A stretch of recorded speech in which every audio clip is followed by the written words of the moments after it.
Ils posent des problèmes à tout le monde, pas qu'à nous. Ils ont été longtemps, avant de gagner contre Angers, ils ont été longtemps sans gagner, pendant 8 matchs il me semble. Mais à tous les matchs, ils posent des problèmes à leurs adversaires. Ils ont un potentiel offensif, ça joue bien. Ils ont des qualités de percussion, donc ils sont capables de jouer un peu plus bas et d'avoir des attaques rapides. Ils ont les joueurs pour. Ils sont bons sur coup de pied arrêté. Donc, finalement, ils n'ont pas été très efficaces en prenant moins de points sur les 2-3 derniers mois.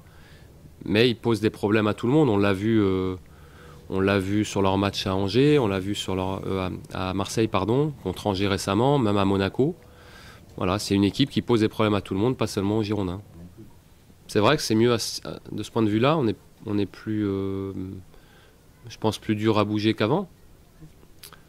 On vient de le faire là sur 3 matchs, mais après il faut continuer, il faut l'entretenir, il faut le cultiver. On sait très bien que dans une équipe, le moindre relâchement, à un moment donné, pose problème. Je ne veux pas qu'on se relâche, qu'on l'ait fait et que ce soit bien, c'est une chose. Mais il ne faut pas croire que ça tombe comme ça. Il faut faire des efforts, il faut être dans l'état d'esprit. Et ce sont les équipes qui vont garder cette mentalité-là qui seront à l'arrivée.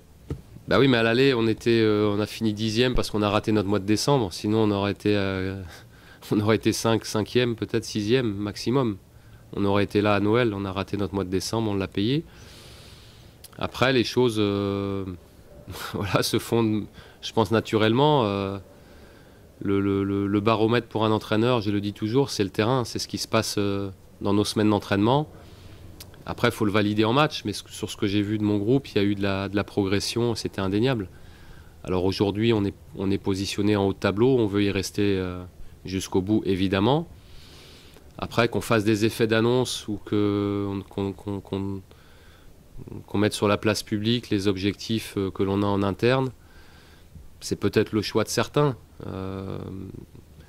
Mais avec mon expérience dans le foot, quand j'étais joueur et maintenant en tant qu'entraîneur, même si je suis un jeune entraîneur, je pense que c'est mieux de pas sortir le clairon et d'annoncer les choses parce que c'est souvent des effets d'annonce, mais c'est dangereux.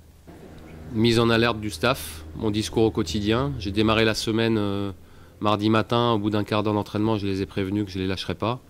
Sur l'exigence, sur des gestes basiques, ça passe par là. On a été là-dessus sur cette semaine. Après, on sait que le match à Dijon sera un match difficile, engagé, serré. Mais on est prêt à ça. Mais pour ça, c'est de l'exigence. C'est toujours la reconnaissance du travail, mais pas seulement mon travail, c'est le travail du staff. C'est aussi le travail des joueurs parce que c'est toujours un travail d'équipe. C'est aussi, je trouve, une bonne chose pour les dirigeants qui me font confiance.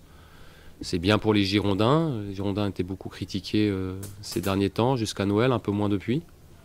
Ça a l'air de changer, donc c'est bien. Voilà, c'est honorifique. Voilà. C'est une bonne chose. Après, je pense que voilà, il n'y aura pas de surprise, à mon avis, sur l'élu. Je pense que ce sera Jardim, mais ce sera complètement logique.